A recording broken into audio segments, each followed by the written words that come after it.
नमस्कार दोस्तों, आप सभी को दिवाली की हार्दिक शुभकामनाएँ। तो भाई दिवाली है जो कि साल में एक बार आती है और ये दियों और पटाखों का त्योहार है। तो भाई सब लोग इसे बहुत धूमधाम से मनाते हैं क्योंकि राम जी वापस अयोध्या लौट के अपनी नगरी में आते हैं। तो चलिए उसी के उपलक्ष्य में हम कुछ नई रेसिपीज़ ट्राई करते हैं। भाई मेरे घर में तो इतने सारे आइटम बनते हैं दिवाली के दिन, तो मैंने ये सब आपके साथ शेयर किया है। आपके घर में क्या बनता है कमेंट में मुझे ज़रूर लिख के बताइएगा। तो चलिए आज हम इसे बनाना शुरू करते हैं। मैक्सिमम इसमें आपको 1 से 1.5 घंटा लगेगा और जो रेसिपी है वो बन के तैयार हो जाएगी। सबसे पहले आपको क्या करना है, मालपुआ का आटा घोलना है। इसके लिए हमने आधा कप गेहूं का आटा लिया है और इसी के साथ 1 बड़ा चम्मच हमने इसमें मैदा डाल दिया है और 1 ही बड़ा चम्मच हमने इसमें सूजी डाला है। जो सूजी है वो कच्चा है, इसे फ्राई बिल्कुल नहीं किया है हमने इसमें। अब इसमें स्वाद के अनुसार आप मीठा डाल सकते हैं और मीठा डालने के बाद हमें इसमें दूध डालना है। जो दूध है ना वो फुल फैट मिल्क होना चाहिए, या फिर आप इसमें दूध के साथ जो क्रीम होती है ना ऊपर की वो भी आप इसमें डाल सकते हैं। तो बस अब इसे डाल दीजिए इसमें और इसका एक बैटर बना के रेडी कर लीजिए। जो इसका बैटर है ना बहुत ज़्यादा थिक या बहुत ज़्यादा थिन बिल्कुल नहीं होना चाहिए। थोड़ा सा हमें इसे फ्लोइंग कंसिस्टेंसी में ही रखना है क्योंकि हमने इसमें सूजी डाला है, जिससे क्या होगा कि ये एब्जॉर्व कर लेगा। तो ये काम ना सबसे पहले आप करिएगा, जिससे हमें 1 से 2 घंटे तक इसे हमें भीगने के लिए छोड़ देना है। तो देखिए इस तरीके से हमने इसका बैटर तैयार कर लिया है। अब हम इसमें कुछ ड्राई फ्रूट्स डालेंगे। सबसे पहले मैंने इसमें कटे हुए बादाम, कटे हुए काजू और कटे हुए जो सूखा नारियल होता है ना वो इसमें डाल दिया है और इसी के साथ हमने इसमें 1 बड़ा चम्मच ही किशमिश डाला है। इन सभी को इसमें डाल दीजिए। इसका जो फ्लेवर है जब आप इसे खाएंगे तो इसमें जो ड्राई फ्रूट्स के फ्लेवर आएंगे वो खाने में बहुत अच्छे लगते हैं। तो बस इन सभी को इसमें डाल दीजिए और डालने के बाद अच्छी तरीके से इसे मिक्स कर लें। और मिक्स करने के बाद अब इसे, अगर आपके पास टाइम ज़्यादा है ना, 4 से 5 घंटे के लिए आप इसे छोड़ सकते हैं। तो चलिए अब हम खीर बनाते हैं। इसके लिए हमने एक पैन लिया है और इसमें 1 बड़ा चम्मच घी डाल के इसमें चावल डाल दिया है। मैंने चावल ना पहले से भिगो दिए थे और भिगोने के बाद इसे हल्का सा क्रश कर लिया है। अगर आपके पास ब्रोकन चावल है ना, ऐसे टूटे हुए चावल होते हैं, उससे भी आप खीर बना सकते हैं। उसकी खीर ना वाकई बहुत बहुत यमी लगती है। तो मेरे पास टूटे हुए चावल नहीं थे, तो मैंने क्या किया कि चावल को भिगो दिया और भिगोने के बाद इसे आप हाथ से मसल लेंगे ना तो ये बहुत आराम से टूट जाएंगे। अब इसे डाल के इसे हम भूनेंगे। हल्का चावल जब ब्राउन कलर का हो जाएगा ना, जब इसका सारा पानी एब्जॉर्ब हो जाएगा, तब तक हमें इसे फ्राई करना है। जिस तरीके से हम दलिया फ्राई करते हैं ना घी में, उसी तरीके से हमें चावल को भी फ्राई करना है घी में ही। तो देखिए आपको ये प्रोसेस करने में लगभग 10 से 12 मिनट लगेंगे और जो ये चावल है वो अच्छी तरीके से फ्राई हो जाएंगे। जब चावल अच्छी तरीके से फ्राई हो जाएं तब हमें इसमें दूध डालना है। जो दूध है वो नॉर्मल रूम टेम्परेचर पर भी चलेगा, तो आप इसमें फुल फैट दूध डालिएगा। और इस तरीके से हम इसमें आधा लीटर दूध डाल देंगे और दूध डालने के बाद इसे हम पकने के लिए छोड़ देंगे। सबसे पहले आप मालपुआ की तैयारी करके एक तरफ गैस पे जो चावल की खीर है ना वो चढ़ा दीजिएगा, बाकी आप अपने आगे के काम को पूरा करिएगा। क्योंकि ये जो होता है ना, यही 2 चीज़ थोड़ा टाइम लगता है बनने में, तो मैं कहूँगी आपसे कि सबसे पहले आप ये वाला काम करके साइड में हटा दीजिएगा, जिससे आपका टाइम भी सेव हो जाएगा। तो देखिए इस तरीके से इसमें अपनी इसके एरोमा को इन्हांस करने के लिए हमने इसमें हरी इलायची क्रश कर दिया है और इसके बाद मैंने इसमें 2 बड़े चम्मच बादाम ड्रिंक पाउडर डाला है। ये मार्केट में बहुत इजीली अवेलेबल है, या आप इसे ऑनलाइन भी परचेज कर सकते हैं। अगर आपके पास ये है तो दैट्स ओके, अगर नहीं है तो आप इसके बगैर भी खीर बना सकते हैं। इसके टेस्ट में कोई अंतर नहीं आएगा। और अगर आपके पास केसर है तो आप केसर भी इसमें डाल सकते हैं। इसे डालने के बाद इसे पकने के लिए छोड़ दीजिए और जब ये पक जाए ना अच्छी तरीके से, तो उसमें कुछ ड्राई फ्रूट्स को ऐड करिए, जैसे कटे हुए नारियल और कटा हुआ बादाम, कटे हुए काजू के साथ, और इसमें चीनी आप अपने स्वाद के अनुसार बैलेंस कर सकते हैं। इन सभी को डालकर इसे अच्छी तरीके से इसमें मिला दीजिए और मिलाने के बाद अब जो ये चावल की खीर है वो बनकर तैयार हो गई है। इसकी कंसिस्टेंसी हमें इतनी ही रखनी है, बहुत ज़्यादा थिक बिल्कुल भी नहीं रखनी है। तो अब इसे साइड कर लेते हैं और अब एक प्रेशर कुकर लेंगे, उसमें हम 1 बड़ा चम्मच सरसों का तेल डाल देंगे और उसके बाद हम इसमें जिमीकंद डालेंगे। इसे कुछ लोग सूरन भी बोलते हैं और ये दिवाली का स्पेशल है जो कि मेरे यहाँ स्पेशली बनता है, और इसे इंग्लिश में हम याम बोलते हैं या फिर एलिफेंट याम बोलते हैं। तो इसे इसमें डाल दीजिए और सबसे पहले हमें इसे फ्राई करना है। तो लगभग 5 से 8 मिनट लगेंगे और जो ये सूरन है ना वो बहुत अच्छी तरीके से फ्राई हो जाएगा। अगर आपके पास ज़्यादा है तो क्या करना है कि आपको 2 बार में इसे फ्राई करिएगा, 2 से 3 बार में, जैसे सब्जी क्वांटिटी है। मैंने ये 250 ग्राम लिया है तो इसे मैं डायरेक्ट 1 बार में ही डाल दिया है और जब तक इसके ऊपर हल्की सी एक ब्राउन कलर की कोटिंग हो जाएगी ना, हमें इसे तब तक फ्राई करना है। गैस की फ्लेम को आप मीडियम टू हाई फ्लेम पे रखिएगा क्योंकि ये चिपकने के चांसेस रहते हैं। पर अगर चिपक जाए और आपको लग रहा है कि आगे इसे मसालों का प्रोसेस नहीं हो पाएगा तो ऐसा कुछ भी नहीं है। आप जब इसमें प्याज और टमाटर का पेस्ट डालेंगे ना तो जो नीचे चिपका हुआ पोर्शन होता है ना वो ऑटोमेटिकली निकल जाएगा। तो टेंशन वाली बात नहीं है, आप इसे कंटिन्यूअस चलाते रहिए और चलाते हुए इसे भून लीजिए। तो देखिए हल्का सा इसमें ब्राउन कलर का हो गया है और जो ये सूरन है वो फ्राई हो चुके हैं। तो अब हमें क्या करना है, इसे हमें निकाल लेना है। तो आप किसी साइड बोल में इसे निकाल लीजिए और निकालने के बाद हम इसे आगे प्रोसेस को कंटिन्यू करेंगे। तो देखिए इस तरीके से हमने सभी को इसमें निकाल दिया है। अब निकालने के बाद हम इसमें 2 बड़ा चम्मच सरसों का तेल डाल देंगे और इसके लिए पेस्ट तैयार कर लेते हैं। एक ग्राइंडर लें, उसमें 2 प्याज को मैं रफली चॉप कर लिया है और उसी के साथ 3 मिर्चियों को मैं रफली चॉप कर लिया है, इसे इसमें डाल दिया है और 2 बड़ा चम्मच पानी डाल के इसका एक पेस्ट बना के रेडी कर लिया है। तो इस तरीके से हमने इसका पेस्ट बना लिया है। अब इस पेस्ट को हम इसमें डालेंगे। सबसे पहले हम इसमें 1 बड़ा चम्मच जीरा डाल देंगे और उसी के साथ 1 स्टिक दालचीनी की डाल देंगे और 1 तेज पत्ता डाल देंगे। इन सभी को रोस्ट कर लेंगे और इसके बाद जो हमने प्याज का मसाला रेडी किया था ना वो हम इसमें डाल देंगे और डालने के बाद क्या करना है कि हमें इसे अच्छे तरीके से कुक करना है।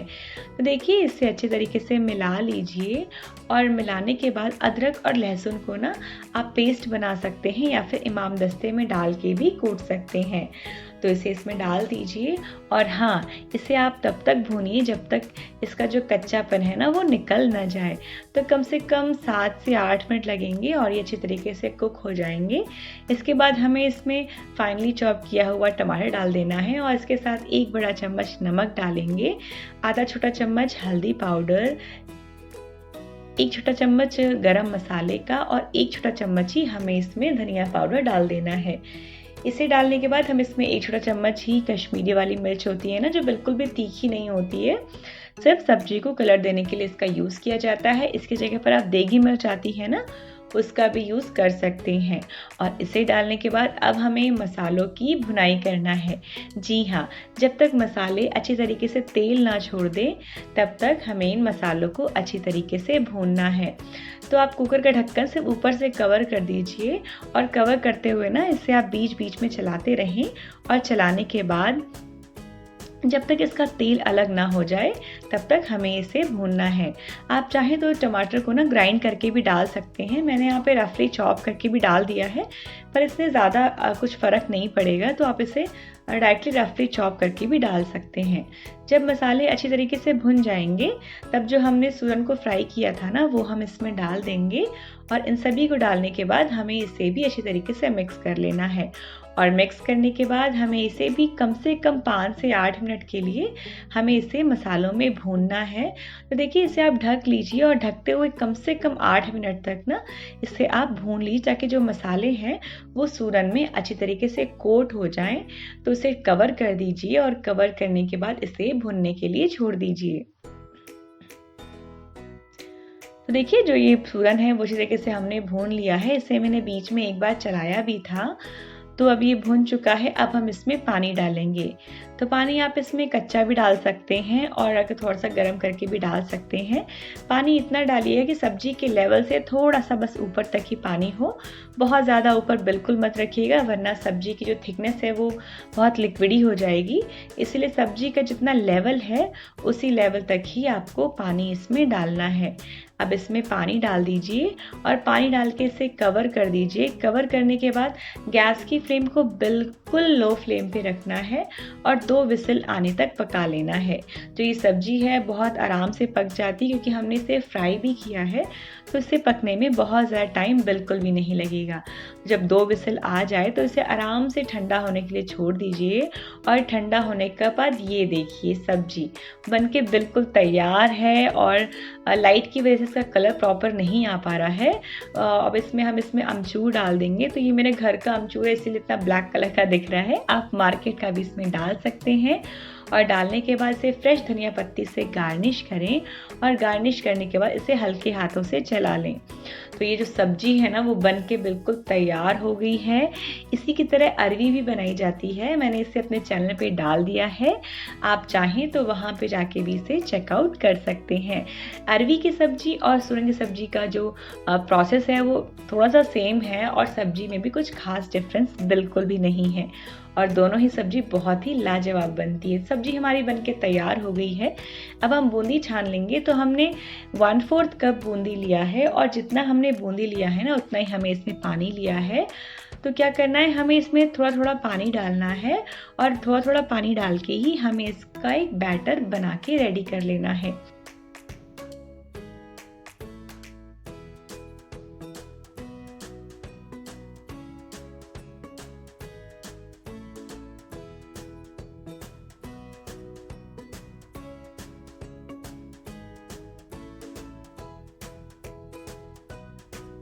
बहुत ज़्यादा रनिंग कंसिस्टेंसी में इसका बैटर हमें तैयार बिल्कुल भी नहीं करना है।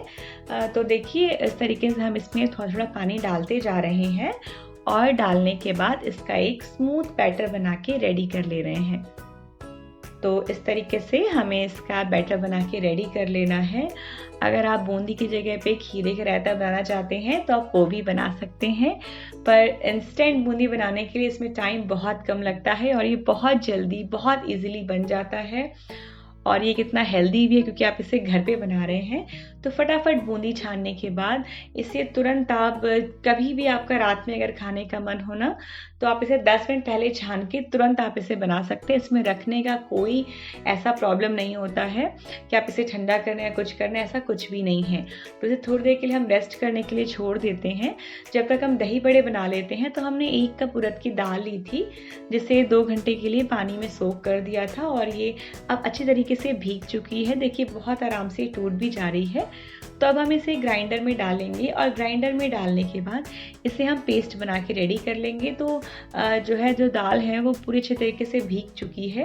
तो जो पानी इसमें है ना बहुत कम पानी इसमें डालना है, लगभग 2 बड़े चम्मच हम इसमें पानी डाल देंगे और पानी डालने के बाद हम इसका एक पेस्ट बनाएंगे। जो कि पेस्ट है अगर थोड़े बहुत में चंक्स दाल के दिख रहे हैं तो भी कोई प्रॉब्लम की बात बिल्कुल नहीं है, आप इसे इस तरीके से ही बना सकते हैं। तो देखिए हल्के से हल्के इसमें दाल के चंक्स भी दिखेंगे, तो ऐसी कोई प्रॉब्लम वाली बात नहीं है। आप इसे बोल में निकाल लीजिए और इसमें पानी का यूज़ ना बिल्कुल कम से कम ही करिएगा, वरना क्या होगा कि जब आप वड़े बनाएंगे तो आप गोल गोल वड़े का शेप बिल्कुल भी नहीं दे पाएंगे। तो हार्डली 2 से 3 बड़े चम्मच आप पानी का इसमें यूज़ कर सकते हैं और बाकी जो बचा हुआ उड़द की दाल है उसे भी आप इस तरीके से पेस्ट बना के रेडी कर लीजिए। अब हमें इसमें मेन काम करना है इसको फेंटने का। जी हाँ, जो इसका बेस है अगर आप यहाँ इससे अच्छी तरीके से रेडी कर लेंगे तो जो आपके वड़े हैं बिल्कुल रुई जैसे और एकदम सॉफ्ट बनने वाले हैं। जी हाँ, तो बस यही एक काम है जो आपको यहाँ करना है। तो बस आप इसको एक डायरेक्शन में ही घुमाते चलिए, हमें इसमें एयर भरनी है, जिससे क्या होगा जो आपके वड़े हैं बिल्कुल फ्लफी और बिल्कुल स्पॉन्जी बनेंगे। तो देखिए इस तरीके से हमें करना है और इसे करने में कम से कम 10 से 12 मिनट लगेंगे और ऑटोमेटिकली आप कुछ टाइम बाद देखेंगे कि आपके जो वड़े का है पेस्ट है ना, उसका कलर बिल्कुल चेंज हो चुका है और आपने सही तरीके से फेंटा है कि नहीं, इसे चेक करने के लिए आप एक बोल में पानी लीजिएगा और पानी लेने के बाद इसमें एक ड्रॉप डालिएगा। अगर जो ये वड़ा है ऊपर तैरने लगे, दैट मीन्स कि जो आपका बैटर है वो बिल्कुल बन के रेडी हो चुका है। तो हमें इसे यहीं तक फेंटना है। तो बस अब ये बन के रेडी हो चुका है। अब इसे शेप देने के लिए अपनी उंगलियों को थोड़ा सा गीला करें और गीला करने के बाद अपने मनपसंद आकार में इसे फ्राई कर लें। तो पैन में तेल गरम करें और तेल गरम करने के बाद एक एक करके इसमें वड़ा को ड्रॉप कर दें। आप चाहें तो जो छोटे छोटे वड़े बनते हैं रसगुल्ले के शेप के, उसमें भी आप इसे बना सकते हैं। और अगर थोड़ा बड़ा अगर शेप आप चाहते हैं तो इसे उसमें भी बना सकते हैं। तो एक एक करके इसमें डाल दीजिए। पैन में आपके जितनी जगह है आप वड़ा को उसमें ट्रांसफ़र कर दीजिए और ट्रांसफ़र करने के बाद इसे अच्छे से फ्राई कर लीजिए। बहुत देर तक इसे फ्राई बिल्कुल नहीं करना है और गैस की फ्लेम को मीडियम टू हाई फ्लेम पर ही रखिएगा। और रखने के बाद इसे हम फ्राई कर लेंगे। हल्का सा जब इसमें येलोइश कलर आ जाए तब तक हमें इसे फ्राई करना है। बिल्कुल गोल्डन ब्राउन होने तक फ्राई बिल्कुल नहीं करना है, क्योंकि हम इसे आगे स्टीम में भी पकाने वाले हैं। तो इसमें थोड़ा सा हम पानी डालेंगे और पानी डाल के इसे हम पकाएंगे। इसीलिए हमें यहाँ बहुत ज़्यादा इसे फ्राई करने की ज़रूरत बिल्कुल नहीं है, वरना क्या होगा कि जो आपके वड़े हैं वो बिल्कुल कड़े हो जाएंगे। तो इसे हमें बहुत ज़्यादा फ्राई बिल्कुल नहीं करना है। आपके पैन में जितनी जगह है आप इसमें वड़ा को डाल दीजिए।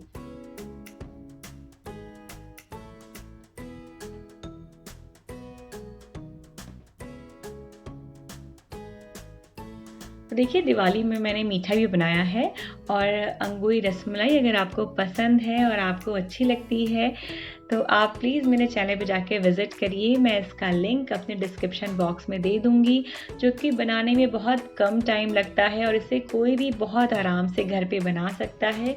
अगर आप बिगनर्स हैं तो आपके लिए बहुत ईज़ी रेसिपी है जो कि मैंने आपके साथ शेयर की है।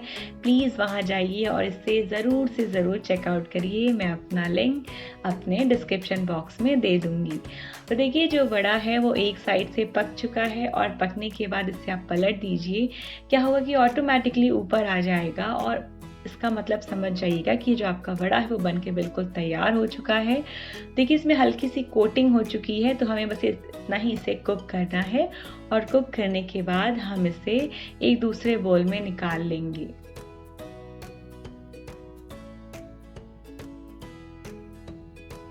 तो हमें इसे दूसरे बोल में निकाल लेना है। एक एक करके आप सारे वड़े को निकाल लीजिए और निकालने के बाद जो बचा हुआ बंच है ना, उसे भी हम फ्राई कर लेंगे।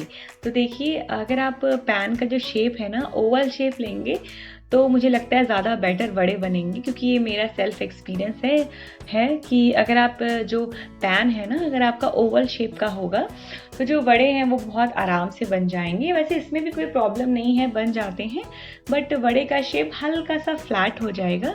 ये मैंने बनाने के बाद ऑब्जर्व किया है, जो कि मैं सोचा कि मैं आपके साथ भी शेयर कर दूँ। तो अगर आपकी जो पैन है वो ओवल शेप की होगी तो जो आपके वड़े हैं बिल्कुल गोल गोल बनेंगे। तो देखिए, जो बचा हुआ बंच है वो भी हमने इसमें डाल दिया है और इसे डालने के बाद इसे भी आप इसी तरीके से फ्राई कर लेंगे।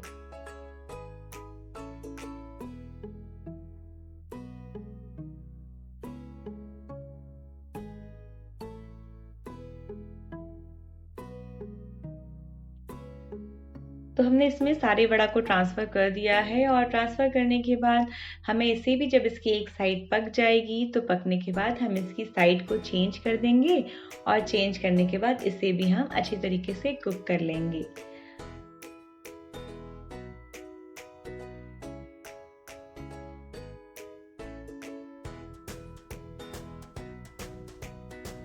तो जो हमारा वड़ा है वो बनके तैयार हो चुका है। अब हमें क्या करना है, एक पैन लेना है, उसमें 1 ग्लास पानी डालना है और पानी डालने के बाद हम इसमें 1 बड़ा चम्मच नमक डाल देंगे और थोड़ा सा इसमें हींग डाल देंगे और हींग डालने के बाद क्या करना है, हमें वड़ा को इसमें डाल देना है।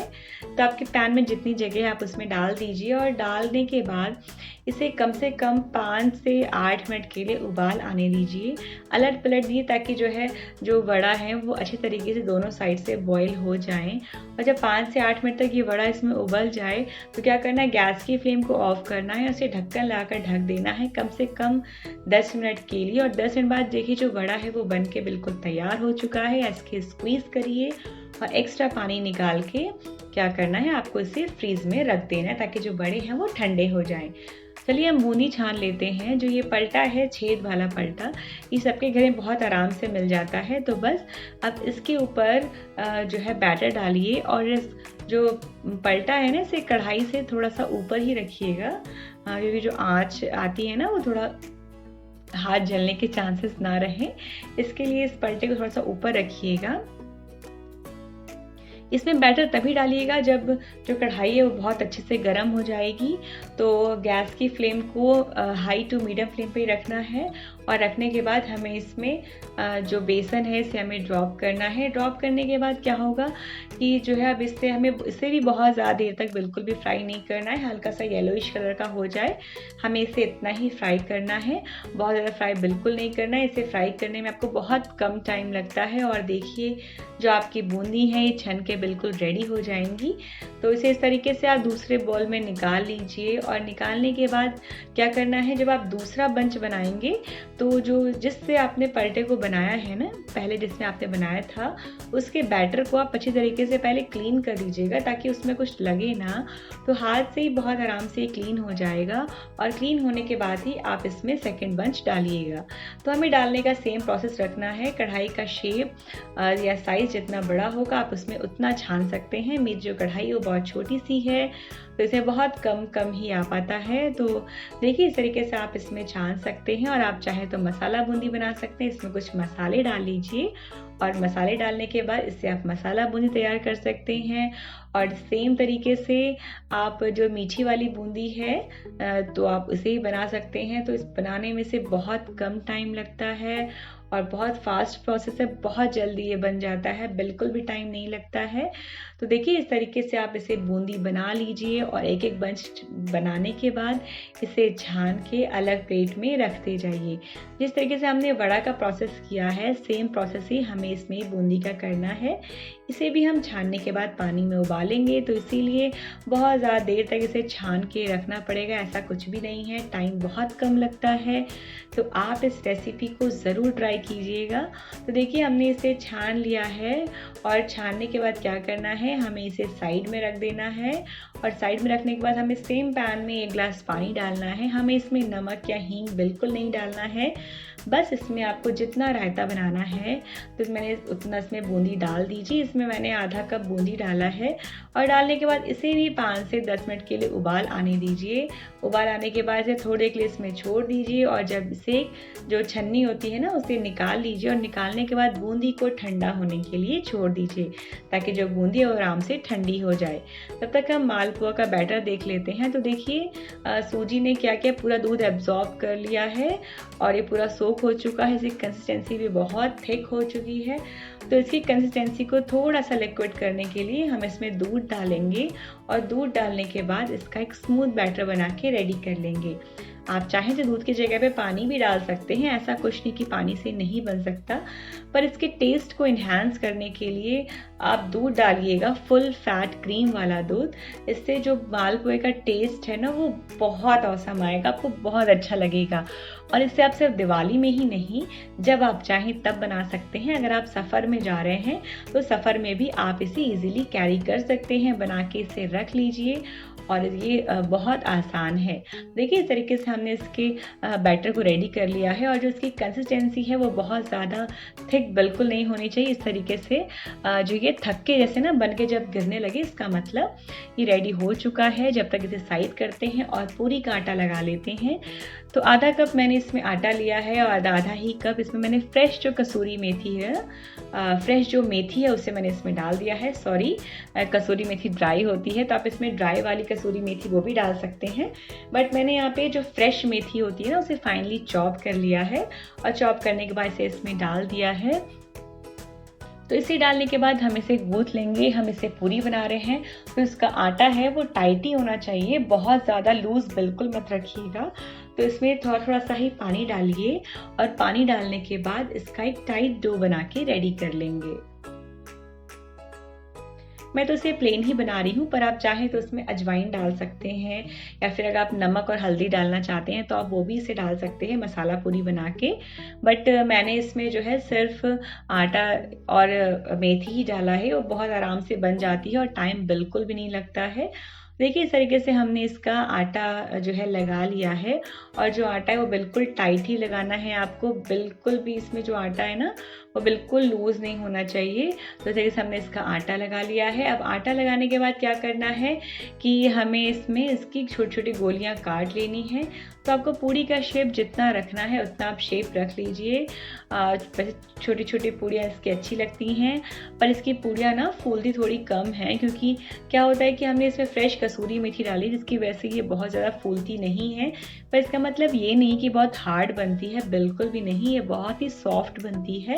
तो इस तरीके से अगर आप पूरी का आटा ना इसका टाइट लगाएंगे तो ये बिल्कुल भी स्टिक नहीं होगा और आपको ड्राई आटा लगाने की ज़रूरत बिल्कुल नहीं बनी पड़ेगी।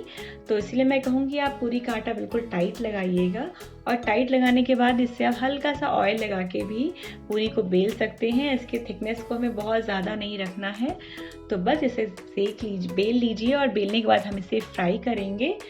तो देखिए, हमने इसमें पैन में ऑयल डाला है। ऑयल डालने के बाद हमें इसे अलट पलट के ब्राउन होने तक फ्राई कर लेना है। जो सेव पूरी है आप इसमें नमक डाल सकते हैं और नमक डालने के बाद इसे रोल करके आप इसे इस तरीके से भी इंजॉय कर सकते हैं। इसे रोल बना दीजिए और बच्चों को दे दीजिए। बच्चे से बहुत आराम से बहुत अच्छे से इंजॉय करके खा लेंगे। और आप चाहें तो इसके पराठे भी बना सकते हैं या फिर इसकी रोटी भी बना सकते हैं, जिसका टेस्ट है वो बहुत अच्छा आता है।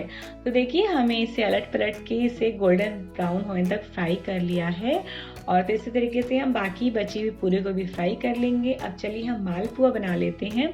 तो हमें इसके लिए मालपुआ बनाने के लिए इस तरीके से हमें कलछुल लेना है, जो गहरा होता है ना कलछुल, इस तरीके से लेना है और कढ़ाई भी गहरी वाली ही लीजिएगा।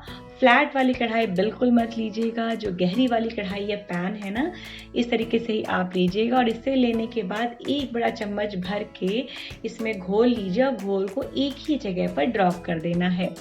ड्रॉप करने के बाद अब हमें इसे जो है क्या करना है, गोल्डन ब्राउन होने तक फ्राई कर लेना है। तो देखिए, बहुत आराम से ये फूल जाएगी और फूलने के बाद हमें किसी चम्मच की सहायता से इसे पलट लेना है क्योंकि जो है तेल बहुत ज़्यादा गर्म होता है तो कहीं जलने का चांस ना रहे, इसीलिए आप एक चम्मच लीजिए, उसका सहारे से इसे आप पलट लीजिए। और गैस की फ्लेम को ना बहुत ज़्यादा हाई फ्लेम पर मत रखिएगा, हल्का सा मीडियम टू लो फ्लेम पे ही रखिएगा, जिससे जो मालपुए हैं वो अंदर से ही पक जाएंगे। और बहुत ज़्यादा इसे अगर आप हाई फ्लेम पर बनाएंगे तो ये ऊपर से तो पक जाएंगे बट अंदर से कच्चे ही रह जाएंगे। तो आप इसे लो टू मीडियम फ्लेम बनाइएगा, जिससे ये अंदर से पूरी तरीके से पक जाएंगे।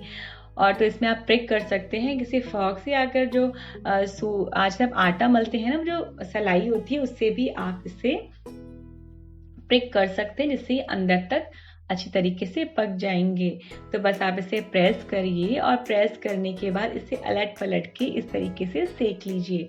बहुत ज़्यादा देर तक इसे बिल्कुल मत सेकिएगा वरना ये बहुत हार्ड हो जाएगा। तो बस इसे सेक लीजिए और सेकने के बाद इसे अब हम निकाल लेंगे। तो निकालने से क्या करना है कि इस तरीके से आप फॉर्क ले लीजिएगा और एक्स्ट्रा ऑयल रिलीज़ करने के बाद इसे नैपकिन पे रख दीजिएगा। ये ऑयल नहीं सोखेगा क्योंकि हमने इसमें सूजी डाला है, जिससे ये जो है ऑयल बिल्कुल भी नहीं सोखेगा। तो इस तरीके से इसे प्रेस कर दीजिए जिससे जो ऑयल एक्स्ट्रा है वो इससे निकल जाए और निकलने के बाद हम इसे साइड कर देंगे। तो मालपुआ पूरी बनके तैयार हो चुका है। आगे जो बचे हुए हमारे मालपुआ का घोल है, हम इसे भी सेम इसी तरीके से बना लेंगे।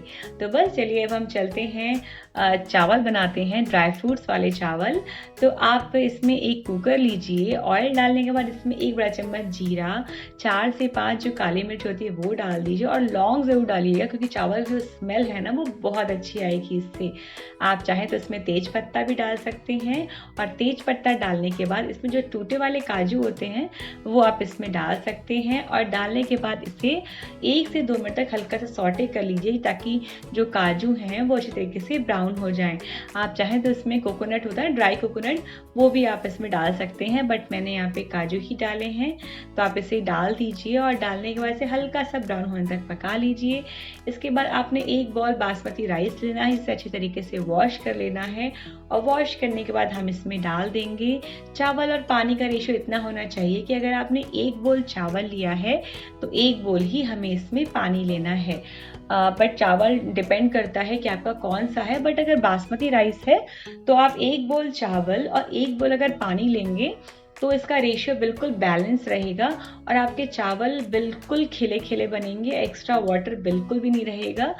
तो बस इस तरीके से आपको लेना है, और पानी डाल दीजिए। डालने के बाद इस तरीके से मिक्स कर लीजिए, और मिक्स करने के बाद इसे ढक दीजिए, और ढकने के बाद गैस की फ्लेम को मीडियम फ्लेम करिए, और मीडियम फ्लेम करने पर 1 विसिल आने तक इसे कुक कर लीजिए।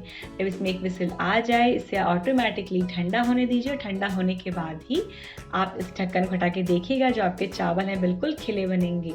चलिए हम बूंदी का रायता बना लेते हैं। इसके लिए हमने एक जो है बॉल में दही ले ली है। दही बहुत ज़्यादा खट्टी बिल्कुल नहीं होनी चाहिए।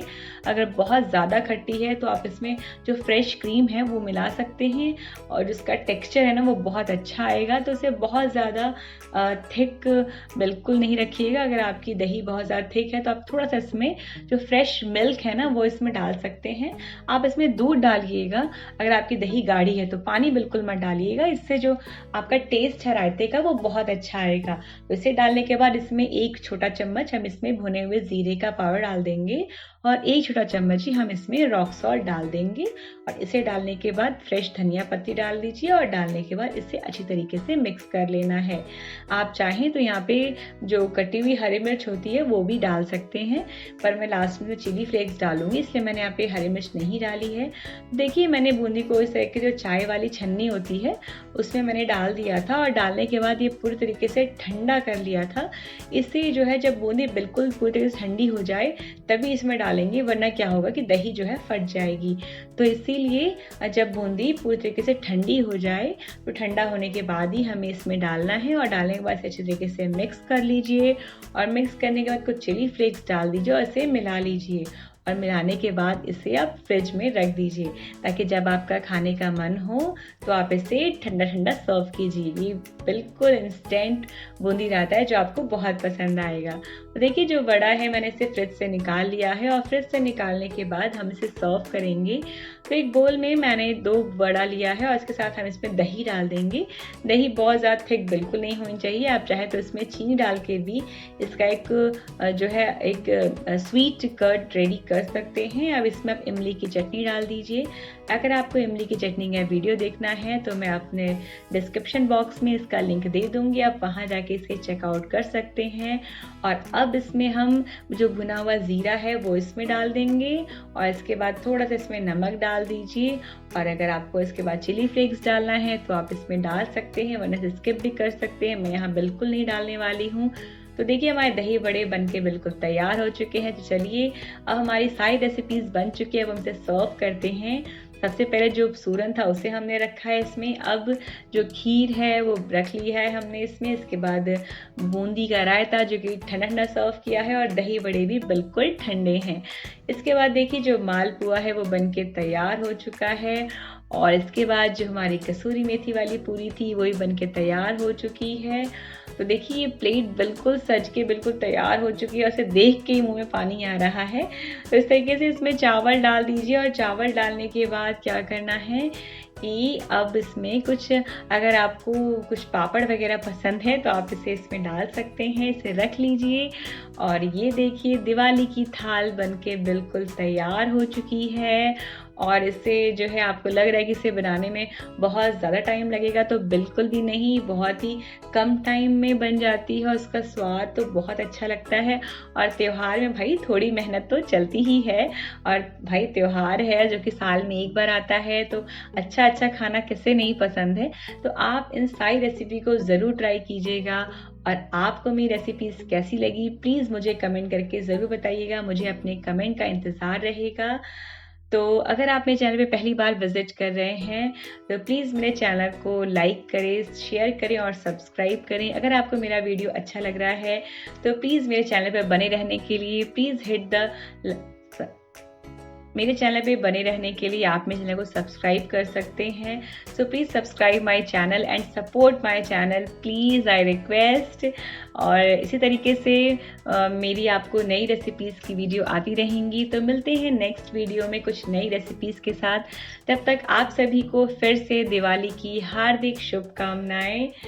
Happy Diwali to all of you. Thank you so much for watching my video. Bye bye.